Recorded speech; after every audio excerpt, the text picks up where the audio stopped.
Ito. Ito, isa pa ha. Nung nagkaroon ng malaking krimen sa Estados Unidos na merong namatay dahil sa drug overdose at kung makikita ninyo doon sa police report ay nandoon ang pangalan ni First Lady Okay. Lisa Marcos. Sabi ni Inday, Vice President Sara, na nagkaroon ng krimen, ng insidente dito sa Amerika ay nandoon ang pangalan ni Liza Tanas. Pakinggan pa natin kung ano sinabi ni Vice President. Na isa sa mga tao doon sa loob ng kwarto kung saan yung tao ay nag-overdose sa suspected drug overdose sa hotel room at ang daming nakikitang white powder substance na sinabi doon sa police report ay suspected cocaine din, ay bigla nilang kinuha si Pangulong Duterte. Nung nagkaroon... Okay, sasagutin natin yan. Ang sabi ni Vice President Sara na every time na lang na may kinasasangkutan ang mga bangag, si Liza Tanas, ay gumagawa sila ng kahindik-hindik na pag-counter sa pangyayari, pag-counter at sila ay magpapadala ng mga counter-attack, black ops o pagtatanim ng mga kaso sa kanilang kalaban. So sasagutin ko muna yan. Etong sinabi ni, and I'm not really sasagutin, okay? Kasi I believe ako ang unang nag-expose niyan. Right? Ako ang unang nag-expose na according sa ating source ay may namatay na isa sa mga entourage ni Liza Tanas. Okay? So ngayon, hawak natin yung, actually, hindi ko alam kung anong hawak ni Vice President Sara na ebidensya. Ang hawak ba niya ay video, police report, or testimonya ng mga nandoon o ng mga biktima. Actually, may hawak din tayong, hindi dyan na kita, baka mapaghanda ang mga Jotang Ginimis. Okay? Ito po ay hawak ko yung itong police report na ito, dated April 21 to sinend sa akin. This is legit ha. Ayan. So, ayan yung police report. Ay, naka-blurry kasi tayo. Ayan. Naka-blurry pala tayo, naka-blurred. Okay. But anyway, so ito, basahin ko na lang sa inyo. So dito, mga kababayan, nag-request tayo ng police report. Dito, Police Department, 464 North Rexford Drive, Beverly Hills, California. April 21 ako nag-request ang regarding response to, California response to California Public Records Act request. Alright, so during this time, April 21st, mga kababayan, and up to this day, alright, I'm not sure kung tapos na yung investigation, pero nakalagay dito sa letter, which is, ito mga palangga yung letter, naka-blurred lang kasi tayo ngayon, at may natutulog kasi doon, no, na ahas. Anyway, ang sabi dito, this letter is response to your request under the California Public Records Act, in which you seek a copy of police report number 2025-00011805. The electronic request made to the Beverly Hills Police Department, the BHPD, on April 14, 2025. Okay, April 14 ako nag-request. BHPD's Beverly Hills Police Department has determined that the request in part seeks copies of disclosable public records in the BHPD's possession. Okay? So ngayon mga kababayan, itong na nag-request ako, ang sinasabi dito ng Police Department, under the Act, BHPD is not required to disclose any records of complaints to or investigations conducted by or records of intelligence information of security procedures of the Office of the Attorney General of the Department of Justice, the Office of Emergency Services, and any state or local police agency, or any investigatory or security files compiled by other state or local agency for correctional, law enforcement, or licensing purposes. Government Code 7923.600. The records sought in the request fall under this exemption and therefore will not be disclosed.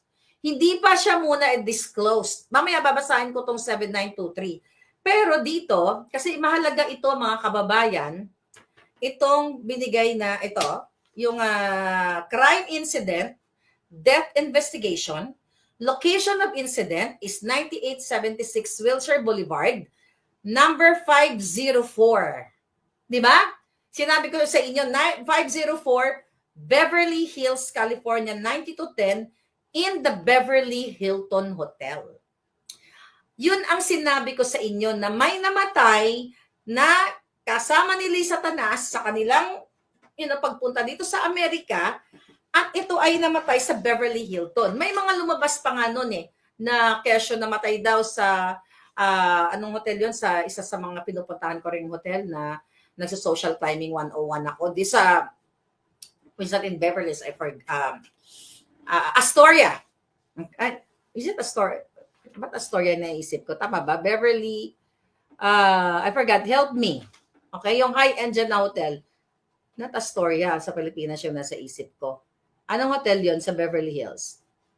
Okay, tingnan natin dito. Ngayon, mga pala, ipapabasa ko sa inyo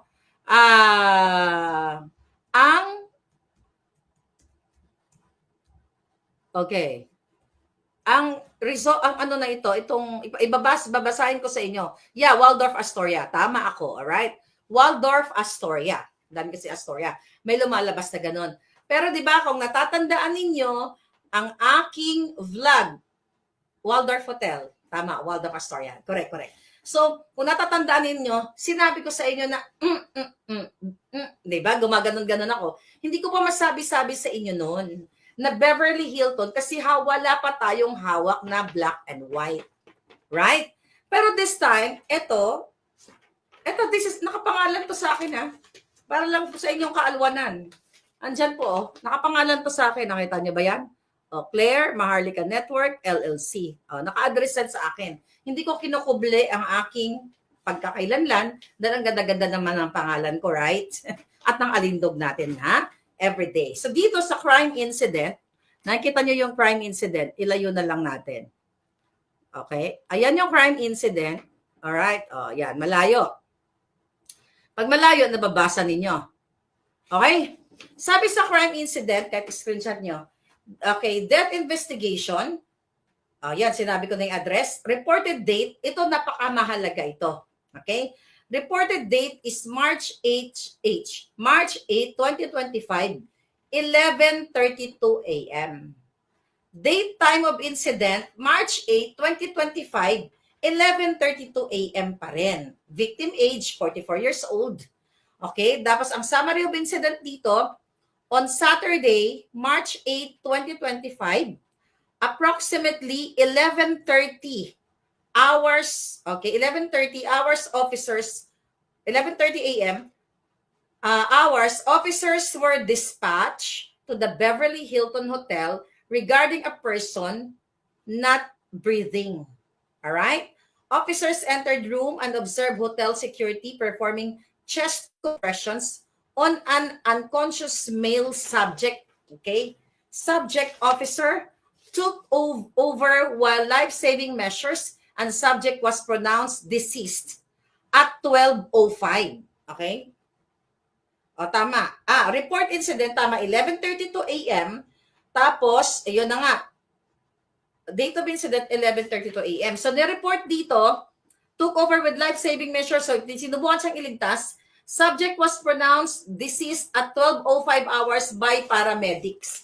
Ayan ito po ay naka-address sa akin Ayan, may pirma yan. Okay, ito pakita natin to. Okay, ayan. Shoot. Okay.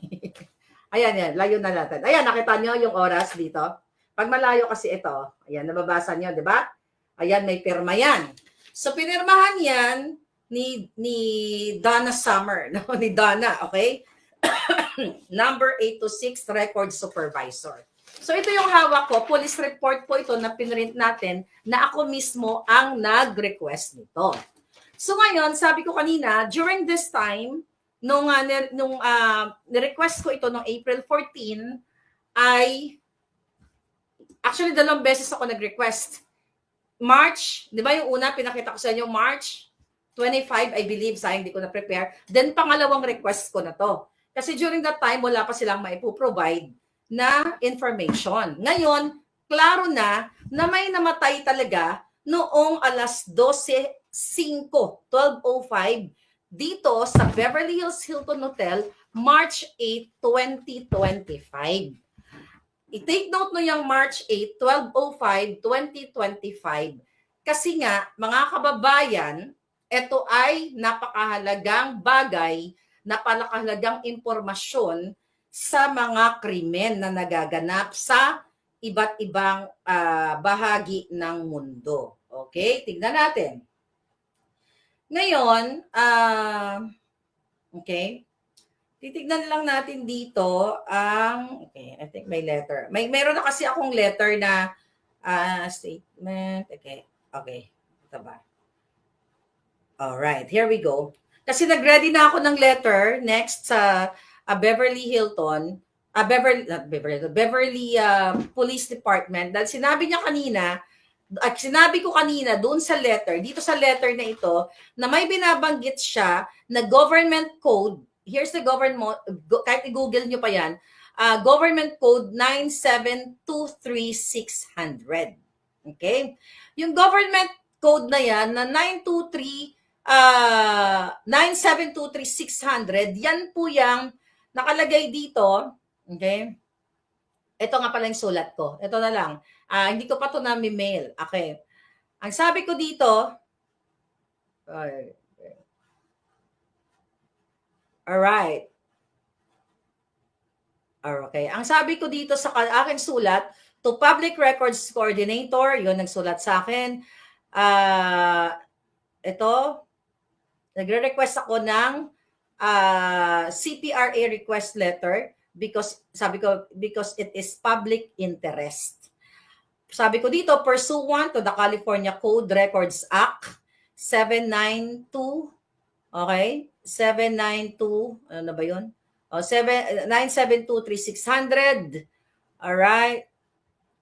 792.00, sabi ko, I respectfully request to and copies of any records, reports, or investigative documents relating to the incident involving yung namatay. Sabi ko dito, who reportedly died on or around, di ba? Tapos i-attach ko to in Beverly Hilton, Beverly Hills. Sabi ko, allegedly under the influence of illegal substances.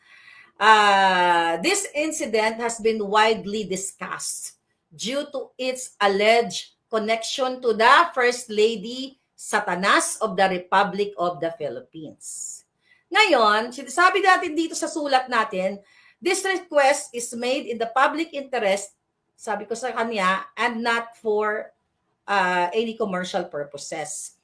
The matter involves individuals with significant public roles, and the public has a right to know whether any official misconduct,